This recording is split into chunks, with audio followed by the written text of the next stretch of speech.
Mr. RP Agrawal is known to me for more than last 5 years. We have been working together on few projects.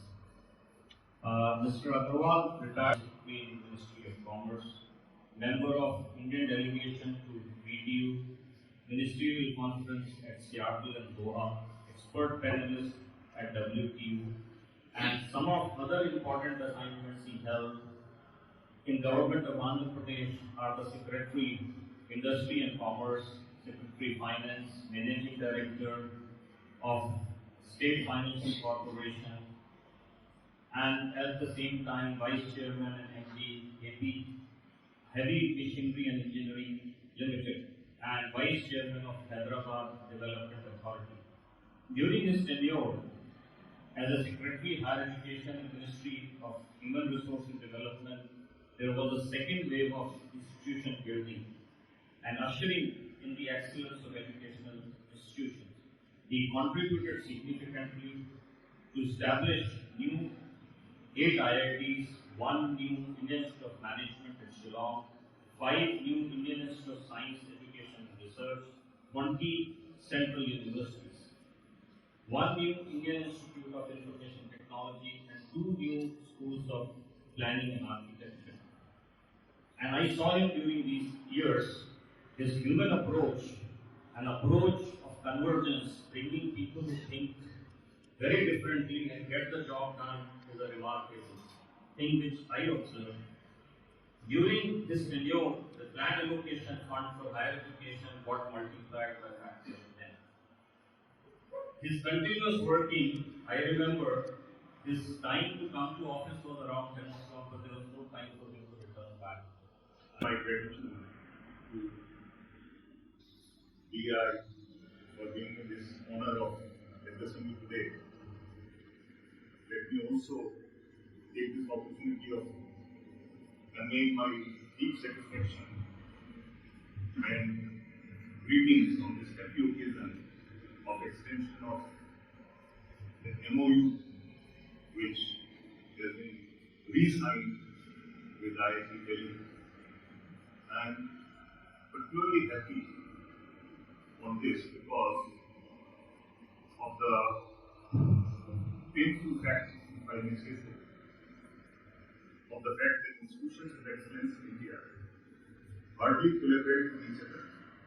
They love to collaborate with foreign institutions, but within the country, there is hardly any collaboration. So I think it is one of those very rare good things which have happened where 2 institutions of excellence have joined hands. And I think we have also to take cognizance of the fact that global challenges, if you have to find a solution for global challenges, no one scientist or no one individual or no one institution is equipped to find solutions. And it is only this kind of a collaborative effort which can perhaps find some solutions to our grand challenges which are troubling us.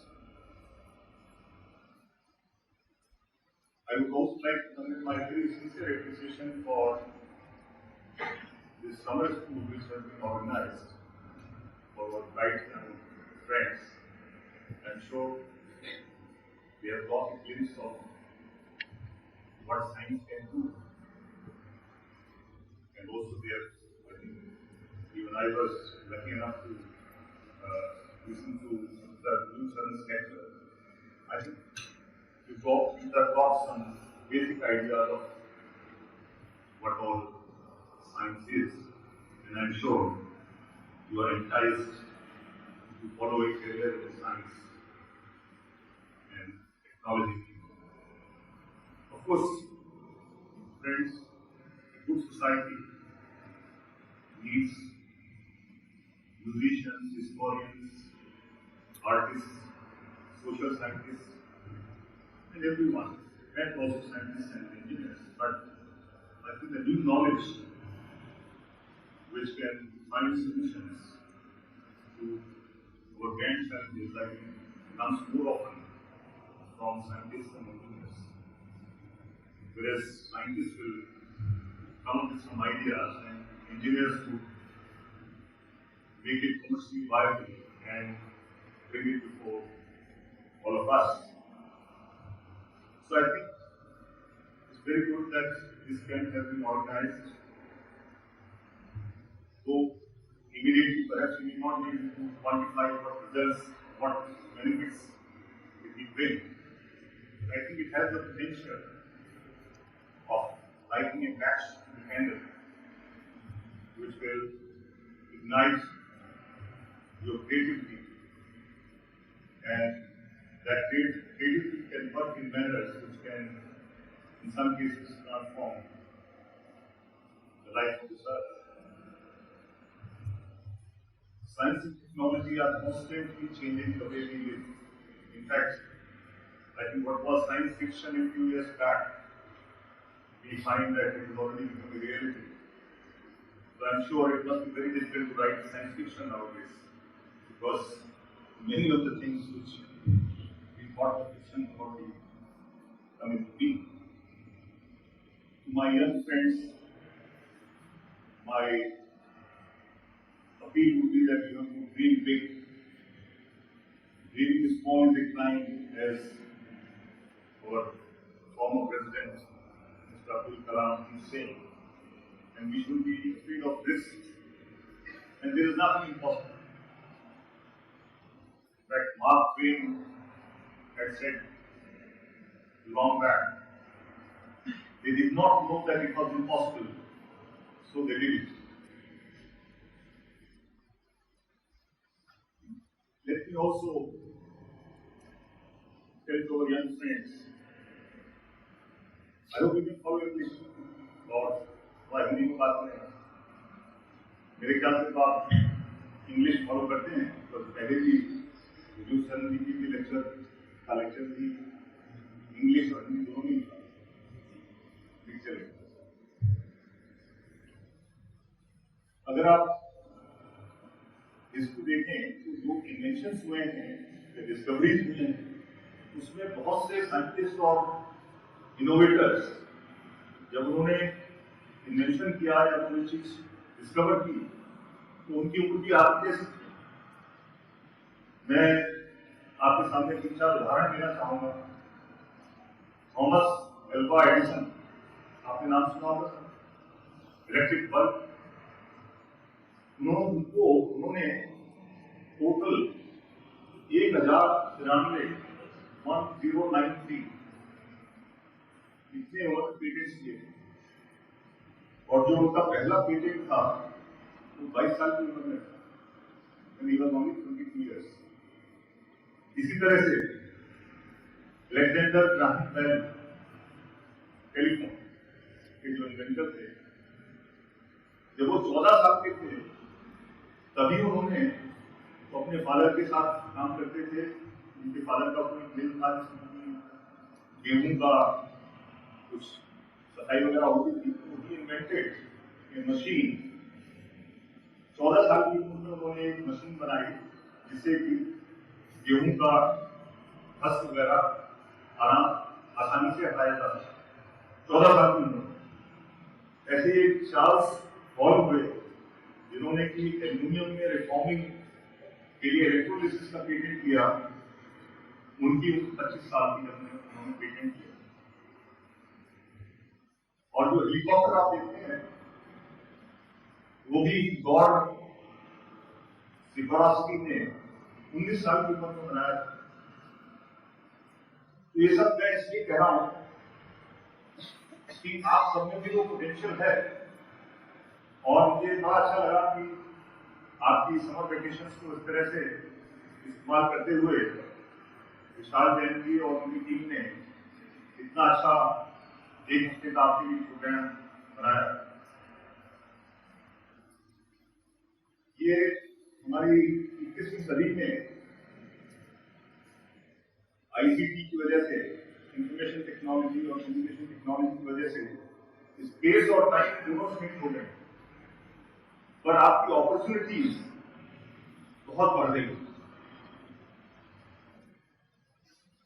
In fact कभी कभी तो हमें I feel very jealous of this generation, क्योंकि हमारे time में इतनी opportunity नहीं जितनी कि आपके टाइम में आप। पहले जमाने में अगर किसी बच्चे को कोई चीज क्लास में समझ नहीं आई थी, या did not understand what was being taught, that was bad enough. उसके अलावा कुछ खास नहीं किया जा सकता था। बच्चे के समझ में नहीं आया, वो बेचारा सफर कर लेता था, कुछ सीखने के साधन नहीं थे। आज की तारीख में आपको क्लास में समझ में नहीं आया तो आपके साथ इंटरनेट का साथ। पहले गुरुकुलम हुआ करता था, आजकल शिष्यकुलम हो गया। इंटरनेट आपके घर में पहुंच जाता है। अच्छे से अच्छा गुरु आपके घर में आके आपको पढ़ाता है, और उसके लिए एकलव्य को अपना थंब भी नहीं देना पड़ता है। तो ये है आपके आईसीटी का चमत्कार।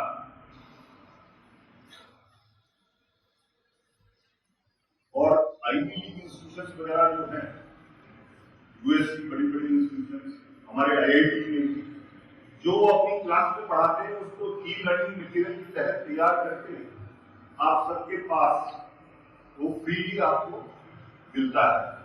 आपने देखा होगा आजकल एमआईटी, प्रिंसटन, पेंसिल्वेनिया, सारी यूनिवर्सिटीज ने अपने अपने प्रोग्राम्स को ई लर्निंग के माध्यम से, स्टैनफोर्ड भी कर रहा है, तो वो सब आपको अवेलेबल है। और इंस्पायर और एफएनटी के विभिन्न प्रोग्राम्स हैं जिसमें भी स्कॉलरशिप आपको मिल सकता है। और वो मैं सोच भी नहीं सकता हूँ, 10,000 रुपये महीना तक का स्कॉलरशिप आपको मिल सकता है अगर आप अपने एरिया में अच्छा काम कर रहे हैं। और एक किताब है Indian inside the emerging challenge to the West by Nirmala Kumar and Manish Puna. उसमें उन्होंने बताया है कि जीई की जनरल की जैक वेल्च लैब जो है, जो बेंगलोर में है, वहां पर जीई के खास टरबाइन का आरएनडी वहां हो रहा है, और वो टरबाइन जो बन रहा है वो बोइंग खरीदेगा। तो बोइंग का जो काम हो रहा है वो बेसिकली इंडिया में हो रहा है। इसी तरह से इंटेल की सबसे बड़ी laboratory, one of the biggest laboratory यहाँ पर बेंगलोर में है, उसमें $1 बिलियन, जो कि करीब 5,000 करोड़ लागत से बनी है, वो भारत में। इसी तरह से जनरल इलेक्ट्रिक के 4 इंजीनियर्स में से 1 इंजीनियर भारतीय। तो आजकल तो पीएचडी और साइंस में अगर आप पढ़ाई करें तो आपके पास अपॉर्चुनिटी बहुत। पहले ऐसा होता था कि साइंस में आपने पीएचडी कर ली, उसके बाद क्या करें, कोई खास ऐसी अपॉर्चुनिटीज नहीं होती थी। आजकल पहले सिर्फ एक Indian institute of science Bangalore में था, तो 5 और खुल गए Indian institute of science education research, 5 additional खुले। ऑफ कोर्स आपके पास जीआई, आईआईटी और बहुत से इंस्टीट्यूशन देखने तो नहीं। एक मैं बात आपसे और कहना चाहता था कि कॉर्पस ऑफ नॉलेज, जो कि पहले कई सदियों के बाद डबल होता था, पुरानी सदियों में, और पिछले सेंचुरी में मेरी 50 साल 60 साल के बाद डबल हुआ। इस आज की तारीख में ऐसा सोचा जाता है कि जो नॉलेज का कॉर्पस है वो हर महीने डबल होता है। तो इसके लिए एक ये बहुत जरूरी है कि हम अपने आप को हमेशा अपडेट रखें, अपनी नॉलेज को रिफ्रेश करते हैं। इनफैक्ट ये कहना मेरे लिए, मैं बहुत I am not a very highly educated person, तो ये ऐसा नहीं लगेगा, पर मैं तभी आपकी परमिशन से कहूँगा कि स्पेशली फैकल्टी के लिए ये बहुत जरूरी है कि वो अपने को रिफ्रेश करते रहें और अपडेट करते रहें। जब मैं पढ़ता था तो उस time standard model of atom का मैंने नाम भी नहीं सुना था, ना होता था उसमें। उस टाइम तो सिर्फ हम एटम में प्रोटॉन, इलेक्ट्रॉन और न्यूट्रॉन का ही उतना ही करीब करीब पता होता था। आज की तारीख में आपको पता है लार्ज हैड्रॉन कोलाइडर, जो कि एक बहुत बड़ा प्रोजेक्ट है, उसमें आप सब हिग्स बोसन पार्टिकल के बारे में इसकी तलाश में हम सब काम कर रहे हैं, और बहुत तरह के के छोटे छोटे पार्टिकल्स, सब पार्टिकल्स, क्वार्क्स, इलेक्ट्रॉन्स, फर्मियंस, क्या क्या तरह के पार्टिकल्स, सब पार्टिकल्स हैं।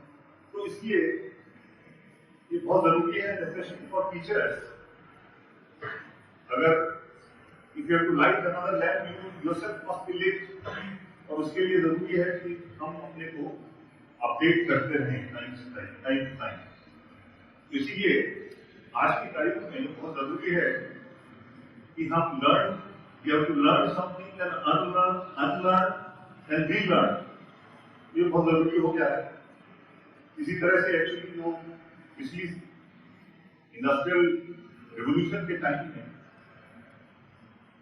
जिन जिन लोगों ने पुरानी मेथोडोलॉजी, पुराने वेज ऑफ वर्किंग उनको त्याग दिया और नए इनोवेशन को उन्होंने अपनाया, वही आगे बढ़ पाए, वही रिच हुए। और those who did not dare to leave their earlier technologies or earlier knowledge, they remain backward. इसलिए we have to unlearn many times.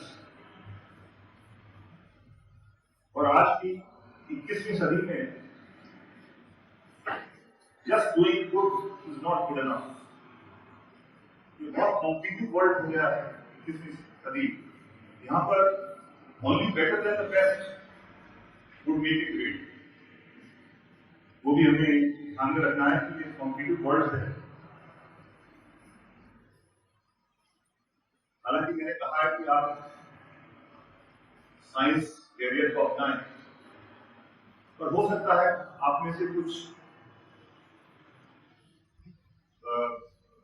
बच्चों को आप जब साइंस परस्यू कर रहे हैं, कोई और आपकी इंटरनल करंट से कुछ और करने का मूड आए, तो जरूर उसको अपनाइए, उसको करिए। आपके लिए उसके लिए बहुत सी एग्जाम्पल्स हैं। आपने सुना होगा लियोनार्डो डी विंची, वो क्या थे? सबमरीन इंजीनियर, डिजाइनर थे, सबमरीन डिजाइन करते, और बाद में बहुत फेमस पेंटर और आर्टिस्ट बने। एक हेरोल्ड बार्नस का नाम सुना हो शायद आपने, जिनको नोबेल प्राइज इन वीरोलॉजी मिला था because he discovered what causes cancer. The cancer causing virus proto-oncogenes was discovered by him.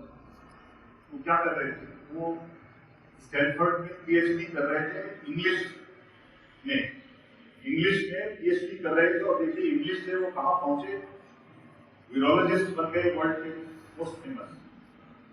इसी तरह से हमारे अपने ही प्रोफेसर सीवी रमन, वो क्या थे? वो असिस्टेंट ऑडिटर जनरल थे। और आइंस्टीन साहब स्विट्जरलैंड में पेटेंट क्लर्क थे। ये सब मैं इसलिए बता रहा हूं कि आज की तारीख में कोई ऐसी फिक्स्ड नोशन नहीं होना चाहिए, जो अच्छा लगे उसको आप करिए। ये आपके पास बहुत सी अपॉर्चुनिटी है। अच्छा, मैं छोटी सी आप सबसे, एक हमारा बहुत बड़ा ब्रांड है सस्टेनेबल डेवलपमेंट। आज की तारीख में हम सब, स्पेशली डेवलप्ड वर्ल्ड, हम लोग इतना धरती मां जो रिप्रोड्यूस और रिज्यूमिनेट कर सकती है, उससे 25% ज्यादा हम यूज करते हैं। उसकी वजह से अगर जिस रेट से हमारा कंजम्पशन और प्रोडक्शन पैटर्न्स हैं आज की तारीख में, और अगर हम डेवलपिंग कंट्रीज की, डेवलप्ड कंट्रीज को इमिटेट करें, तो हमें 2050 ईयर में 2 मदर प्लेनेट चाहिए। एक मदर अर्थ नॉट लेना। ये इसलिए हो रहा है कि हमारा एक फुटप्रिंट का एक कॉन्सेप्ट है कि हर एक जो हमारी धरती पर हर एक इंडिविजुअल को 1.76 हेक्टेयर्स की जमीन हम सबके लिए ऊपर वाले ने तय करके रखी हुई है कि आप 1.76 हेक्टेयर्स की तक जमीन पर हेड इस्तेमाल कर सकते हैं to consume, to produce what you consume and also to absorb whatever wastages or whatever has to be absorbed with the existing technologies. पर आप देखें US is consuming close to 9 hectares per head और Europe में 4 से 5 hectare इस्तेमाल होता है। भारत में हम 1.1 हेक्टेयर से करीब है। ये सब क्यों हो रहा है? ये इसलिए हो रहा है कि ऑस्टेंटेशियस कंजम्पशन एंड वेस्टेजेस ये बहुत हो रहा है, पूरे वर्ल्ड में बहुत हो रहा है और कुछ हद तक हम भी कर रहे हैं। तो इसके लिए अपनी जो सोसाइटी है उसमें वैल्यू सिस्टम में चेंज लाना पड़ेगा कि जो भी ऑस्टेंटेशियस कंजम्पशन करे या वेस्टेजेस करे उसको सोसाइटी एक अनसिविलाइज्ड एंड अनकूथ व्यक्ति माने। Any ostentatious consumption or wastages should be treated as a part of uncivilized and uncouth behavior. I think ये चेंज लाना होगा और उसके लिए मेरे ख्याल से यूथ काफी कुछ कर सकता है। इसी तरह से एक करप्शन भी हमारा एक में कैंसर की तरह खा रहा है। आपने भी काफी स्कैम्स के बारे में पढ़ा होगा इधर उधर। एक इसके लिए भी यूथ बहुत कुछ कर सकता है।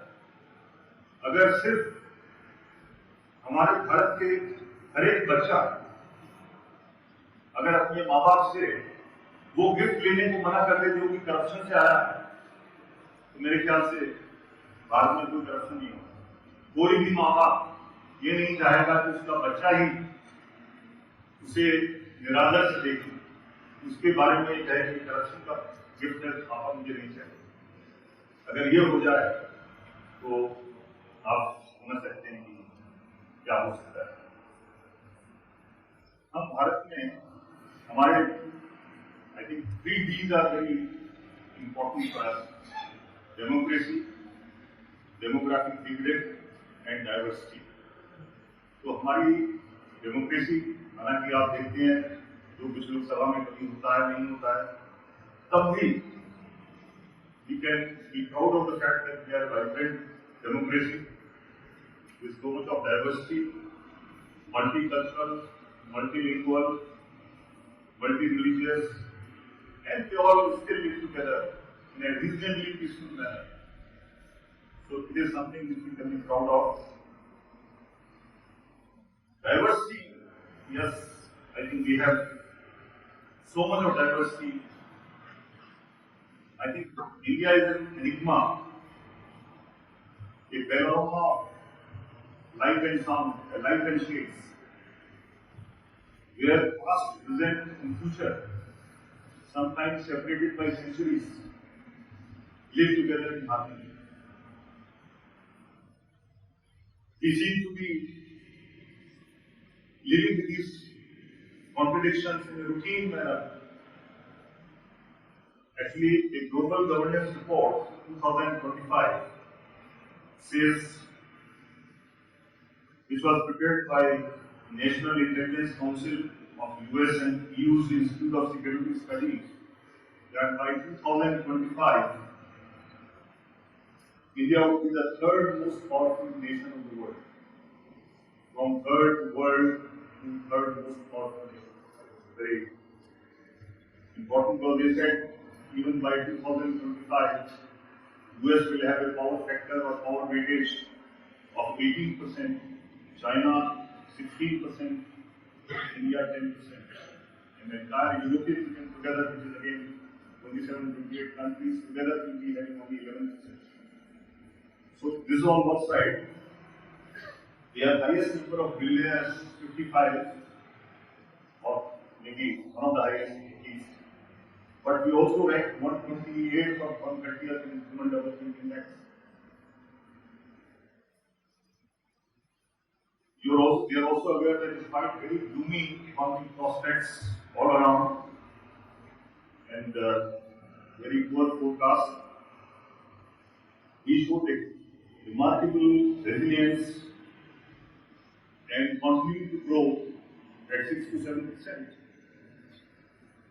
This is a tribute to the entrepreneurial and adaptive genius of our people, which augurs well. Income of 5 wealthiest Indians is more than the bottom 200 million Indians. We have largest English-speaking people in the world, but we also have the majority of illiterates. We add 11 million mobiles every month, but cannot provide sanitation and safe drinking water to our millions. Our IMR, infant mortality rate, is 47 per 1,000 live births. Even Nepal has 44, and our neighbor Sri Lanka has only 9. Imagine IMR of 9 in Sri Lanka and 47 in India. Thailand has 16, China has 16. Even our maternal mortality rate per lakh of live births for India is 212, as against 38 in China, 39 in Sri Lanka, and 48 in Thailand. We are a member of some very select groups, like India is a member of exclusive club called ITER, International Thermonuclear Experimental Reactor, which is a group of 7 countries with India at 8, which is working on use of fusion energy, nuclear fusion energy for producing nuclear power. You are aware that we are also working on large hadron collider. Our scientists are working. We were able to successfully launch Chandrayaan. Despite all this, we are not able to eradicate communicable diseases. We are inheritors of Buddha and Gandhi's legacy, but we have unacceptable level of violence and corruption. And I think in a slightly lighter vein, despite being one of the younger nations, I think we are one of the oldest cabinets. These paradoxical contrasts indicate our formidable strengths as well as our challenges that confront us. It is obvious, therefore, that the widening knowledge and economic divide which engulfs us will have to be effectively bridged if we want to move to a more inclusive, sustainable, innovative society. And this transformation will have to be led by the youth. On the demographic dividend side, I think more than 60% of our population is in the working age group of 15 to 59. Our average age is 25 years, and even after the 15, 20 years, it will be 29 years as against 37 years in China, 47 to 48 years in Europe and Japan. So we are going to provide the shortage in manpower in OECD countries, which is expected to be of the order of 39 million by 2035. Even China is going to have a shortfall of 65 million. And we, during this period, would have added another 139 million young people. So at least 30 to 40 million of the requirement of these OECD countries that probably should be able to meet. So Honorable Prime Minister has clearly been saying that for too long we have treated our population as a huge liability, huge social liability. But a well-educated, healthy, skilled manpower is an asset. And the challenge before all of us is how to make each one of us an asset. If we are not able to provide opportunities to the youth, then obviously they'll get frustrated and join anti-social activities may even swell the ranks of insurgents. So, education has to be the main driver for growth, and education is known to be the best leveler, social leveler, and that is the best. Education is the best gift which a nation can give to its youth. If education succeeds, the nation cannot fail, and the vice versa also will be true. If education succeeds, the nation will succeed, and if education fails, the nation will fail. So, keeping all this in mind, the Ministry of HRD did have plans to raise the budget of the last 5-year plan, which is just over, by about 10 times. But of course, in government it's easy to allocate money, but it's even more difficult to spend.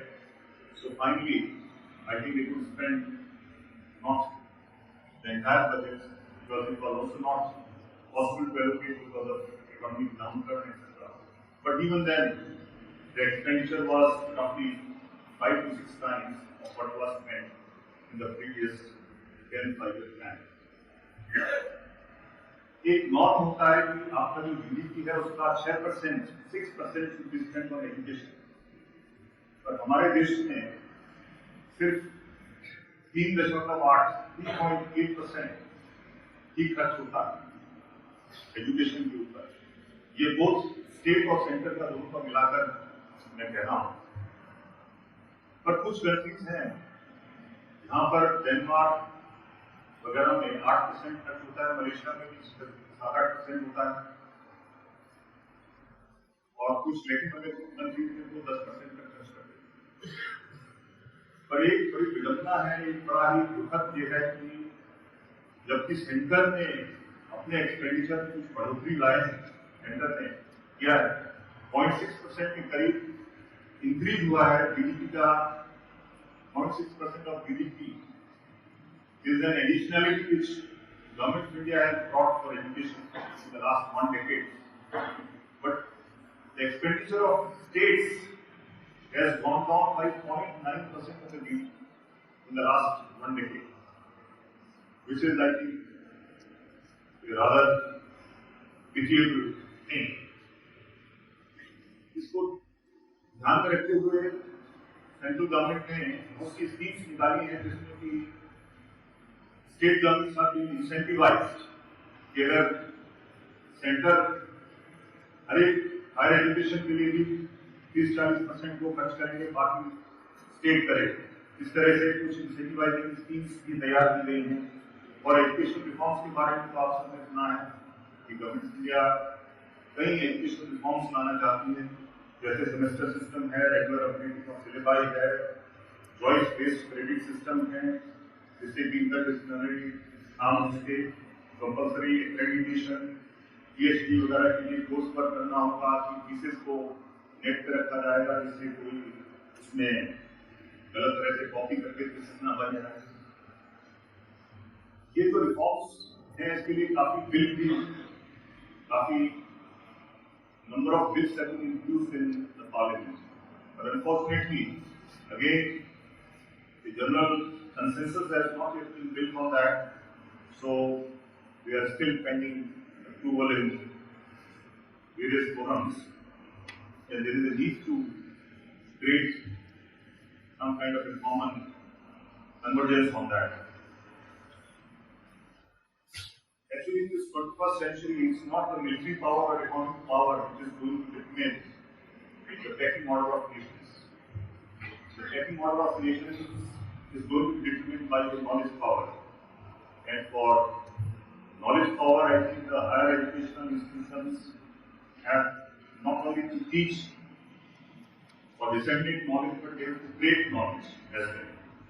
For creating knowledge, research is the most important element, and I'm very happy to see here that EI has been putting enough and due emphasis on the research aspect.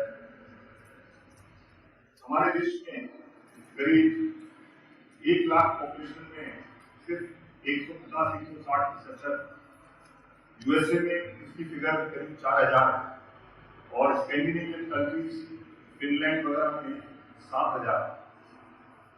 हमारे जो publication है, research publication सिर्फ 2% हैं, पूरे 17% population है globally, पर 2% सिर्फ हम पब्लिश करते हैं रिसर्च पेपर्स। चाइना करीब 10% करता है पूरे जितने पब्लिश होते हैं। एक पीसीटी एप्लीकेशन होती है पेटेंट फाइलिंग के लिए, जिससे कि आपको पेटेंट कॉर्पोरेशन पीटी के तहत फाइल की जाती है। उसमें 2010 में इंडिया ने 1109 एप्लीकेशन फाइल की थी, चाइना ने 12,337, यूएसए ने 44,855, जापान ने 32,156। एक पैनासोनिक कॉर्पोरेशन, एक कॉर्पोरेशन का मैं नाम ले रहा हूँ, उन्होंने 2154, मतलब हमारे कंट्री से डबल पेटेंट एप्लीकेशन एक फिजिकल कंपनी कॉर्पोरेशन में फाइल की थी। इसी तरह से हुआई में और कंपनी मैं नाम ले सकता हूँ, फिलिप्स वगैरह ने भी काफी अच्छे फाइल किए थे। इस संदर्भ में आई like to appeal to our very distinguished faculty members, because I see this in IITs also. There is a general tendency to rush for publications of our research work without filing the PCT, without filing the patent application, the PCT, etc. What happens is that we lose our IPR on these new ideas. It is only US which gives 1 year time after the publication of paper, and I think Japan and Germany give 6 months time. But the rest of the world will not give you a patent once it is published. I think this is one mistake which many of our learned distinguished faculty members keep doing, and we are losing IPRs because of that. In fact, I would just like to submit that one university, New York University, gets $168 million per year, which is I think about 850 crores or something. Rupees 850 crores per year they get only as royalties on the patents etc. which they have gathered. So I think I just want to emphasize that point. And number of PhDs also I think has to go up by 10-fold. In 1985, we used to produce about 4,000 PhDs in science and engineering. तो China उस time सिर्फ 125 PhDs देता था science और engineering में। आज की तारीख में शायद हमारा PhD साइंस और इंजीनियरिंग में 6,000 या 6,500 होंगे, और चाइना में उनकी फिगर्स मुश्किल से पता लगती हैं और उसका पता भी नहीं लगता कि ठीक है कि नहीं, पर करीब 30 से 25,000 कही जाती है उनकी फिगर। IIT में भी हमने एक तरह का निश्चय किया है कि जो भी हमारे PhD स्टूडेंट्स हैं आज की तारीख में, अगर एक IIT से ऑन एवरेज 100 to 150 PhDs कर रहे हैं, तो अगले 5-6 साल के बाद में 10 गुना होना चाहिए।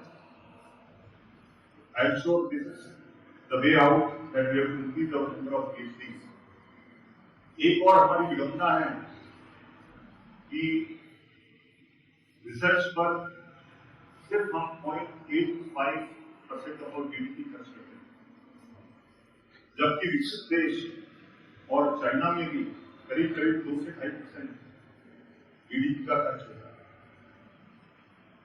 और एक और इससे भी बड़ी विडंबना यह है, हालांकि हर साइंस कांग्रेस में हमारे successive prime ministers for the last 20 years have been promising कि हम अपने जीडीपी का 2% कम से कम खर्च करेंगे साइंस एंड टेक्नोलॉजी के R&D पर वो 0.85 to 0.9 फिगर ज्यादा चेंज नहीं हुआ। और एक और इसमें है कि जो हमारे भारतवर्ष में सिर्फ 3 से 4%, जो भी 0.85% जो टोटल मैंने बताया क्योंकि बहुत कम है, उसका भी 3 से 4% सिर्फ एजुकेशन इंस्टीट्यूशन से खर्च होता है। बाकी एजुकेशन इंस्टीट्यूशंस का R&D से ज्यादा मतलब नहीं है हमारे कंट्री में। एवरेज की बात कर रहा हूँ, GI IIT में थोड़ा बहुत हो रहा है, पर in general that is the position. और ये इक्वल फिगर कनाडा में 35%। कनाडा में रिसर्च होता है उसका 35% उनकी एजुकेशनल इंस्टीट्यूशंस के थ्रू होता है, यूके में 25% होता है। तो एक ये भी एक एरिया है जिसमें कि हमें आगे बढ़ना है।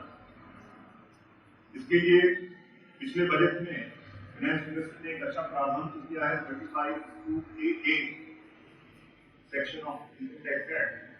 जो भी इंडस्ट्री अगर रिसर्च आपके थ्रू कराएगा, एजुकेशन इंस्टीट्यूशन के थ्रू कराएगा, तो जितना भी वो खर्च करेंगे उसका 200% और उसका 2 टाइम्स, दैट मीन्स अगर उन्होंने 1 करोड़ खर्च किया है तो 2 करोड़ लेकिन डिडक्ट फ्रॉम देयर इनकम। तो ये एक अच्छा प्रावधान है और इसका मेरे ख्याल से इस्तेमाल तो ज्यादा नहीं हुआ। There is a increasing awareness that scientific research should relate to the needs of the society, marketplace, and issues related to sustainability.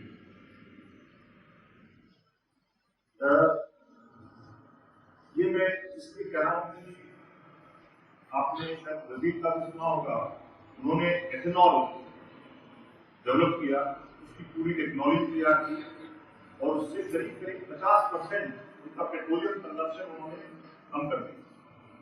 अभी एथेनॉल का रिसर्च कौन करेगा? वही करेगा जिसको उसका फायदा हो। इसी तरह से मैं ये सबमिट करना चाहूंगा कि अगर हमारे कुछ ग्रेट चैलेंजेस हैं सोलर पावर के लिए रिसर्च, वो कंट्रीज जो करेंगे जहां पर सनशाइन होती नहीं, उनको क्या पड़ेगी? वो आपके लिए रिसर्च करके आपको उसका सोल्यूशन लेके आए, आपके सामने अच्छी अच्छी टेक्नोलॉजी लेके आए।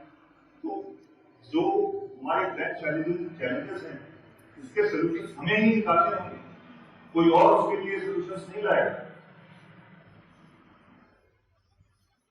इसके लिए मुझे ये जानकर खुशी हुई जैसे आपने कोलैबोरेटिव एफर्ट डायरेक्टर के साथ किया, इस तरह का much bigger collaborative efforts must be on in the country to take care of our grand challenges. मुझे ये जानकर बड़ी खुशी होती है यहाँ पर DI में, क्योंकि नॉर्मली तो ये कहा जाता है कि educational institutions only reflects what is there in the society, or they are a mirror to what is happening in the other parts of the society. But I am very, very happy to see and understand that you are all trying to play a role model of becoming an agent of change in the society. And you are really trying to be the change which we all wish to see. I mean, to refer to Mahatma Gandhi's way of thinking. So, I also find that your DI is genuinely practicing what they preach or what they taught. What your syllabi or what your prospectus contains, the same thing is actually being done. So my compliments to the office bearers and the entire DI group for making it possible. And this objective of preparing a complete man or complete educated person by giving domain knowledge, suitable skills, which are pregnant with ethical values, is indeed very, very laudable. And also to follow, I think Gurudev Agrawal used to say that education should not only make you have a living, but it should make a life. I think DI seems to stand for that and is doing it very well. I think I'm also happy that our faculty members are not only bothered about the Harsh's H index, but also the human sensitivity index, you're all scoring very high. So I think my sort of congratulations to all of you.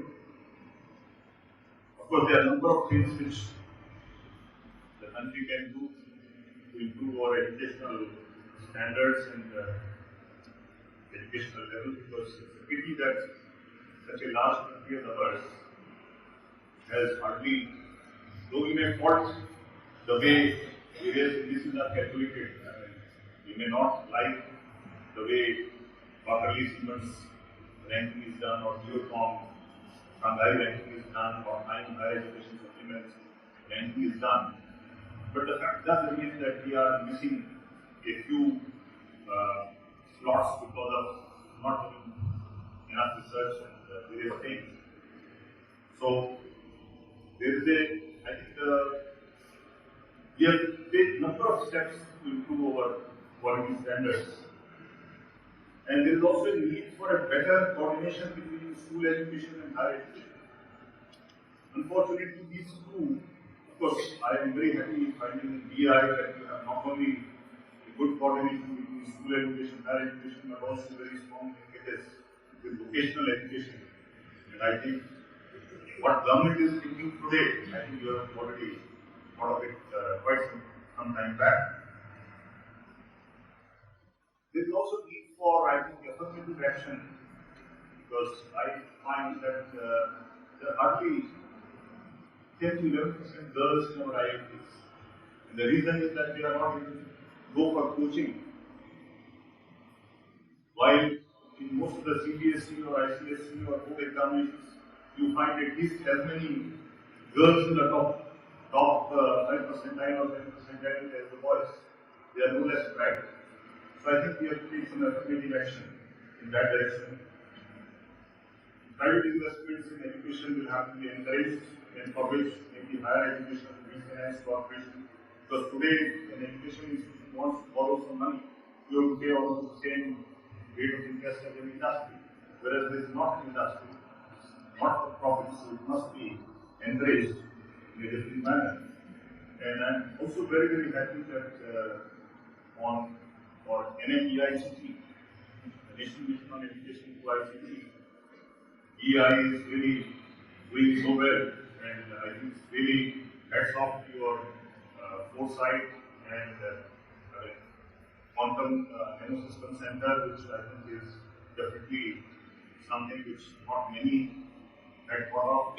You have started doing this regularly. I believe your Center for Consciousness Studies is another jewel in your ground, and I'm sure you keep thinking on these emerging issues and take action.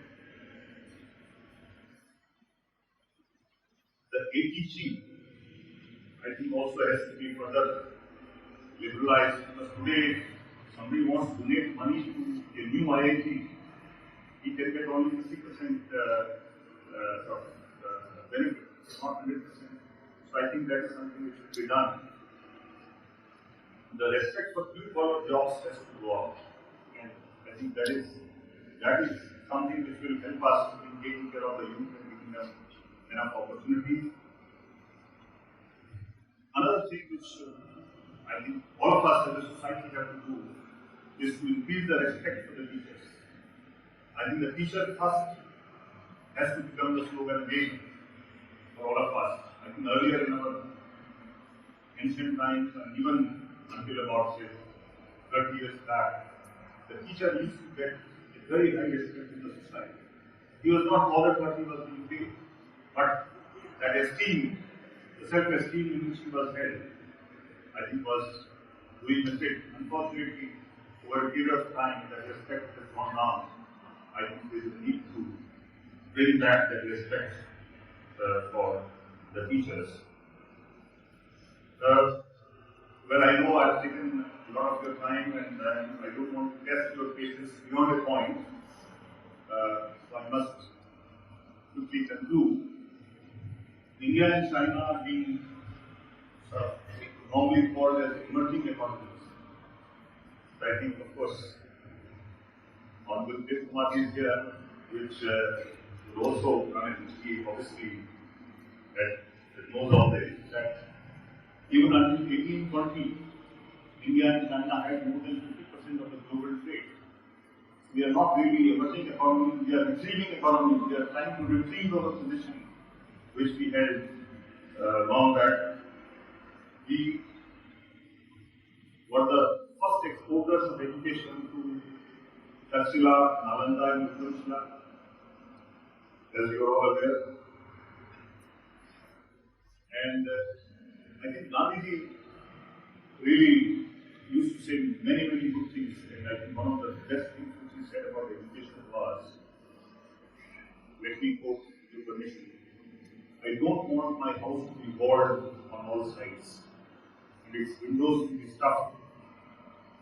I want the cultures of all lands to be blown about my house as freely as possible, but I refuse to be blown off my feet by any.